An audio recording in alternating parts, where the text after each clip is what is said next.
ඔබ වෙත ගෙන එන්නටයි දේශාම් වොයිස් channel එක ඔස්සේ ඔබ මේ කතාව අහන්න ආසයි. මේ බුදුවරු පිළිබඳව ඔබ දන්නවනේ. බුදුවරු ගැන කතා කරද්දී අපි දන්නවා ලෝතුරා සම්මා සම්බුදුවරු සහ පසේ බුදුවරු කියලා බුදුවරු දෙනමක් සඳහන් වෙනවා.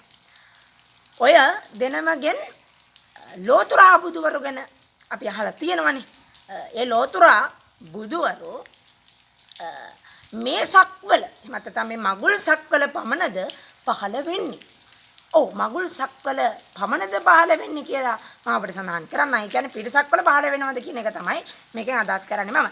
මගුල් සක්වල පහළ වෙනවා බුදුවරු. ඒ වගේම තමයි පිටසක්වලත් බුදුවරු පහළ වෙනවා. පිටසක්වලත් ලෝතුරා ඒ නිවන් මාර්ගයට අරන් යන ඒ බුදුවරු පහළ වෙනවා. ඉතින් මේ දැනුත් විශේෂයෙන්ම මතක් කරන්න ඕනේ මේ දැනුත් විශ්වයේ ඒ සිරිනා වූ බුදුවරු සිටිනවා. මේ දැනුත් විශ්වයේ බුදුවරු ඒ සිරිනවා නම් ඒ බුදුන් වහන්සේලා ඒ බුදුරජාණන් වහන්සේලා දැන්ටමත් ඒ සක්වලවල වල බුදුන්ලට ඒ සක්වලවල වල බුදුන්ලා තමන්ගේ ශ්‍රාවකීන්ට ධර්මයේ දේශනා කරනවා. ඒ නිර්වාණ මාර්ගයට තව තව පිරිවර ගෙනියනවා කියලා ඔබට මතක් කරගන්න ඕනේ. ඉතින් ඒ සියලුම මහා බුදුරජාණන් වහන්සේලාට මාගේ නමස්කාරය වේවා.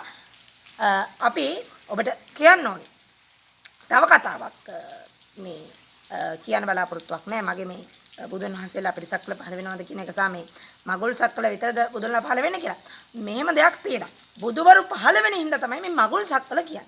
ඉතින් එක ලෝක ධාතුවකට තියෙන්නේ එක මගුල් සක්වල. ඒකත් මතක තියාගන්න. ඉතින් එක ලෝක ධාතුවක මගුල් සක්වල වල දෙකක් නැහැ. එකයි තියෙන්නේ මගුල් සක්වල කියන්නේ බුදුවරු පහළ වෙන හින්දා. හරි. මම හිතනවා මේ විනාඩි දෙක පමණ කාලෙදී ඔබට වැදගත් තොරතුරු ටිකක් ලැබෙන්නේ නැති කියලා. තවත් මෙවැනිම වීඩියෝ එකකින් හමු වෙමු. ඔබ සැමට තෙරුවන් සරණයි.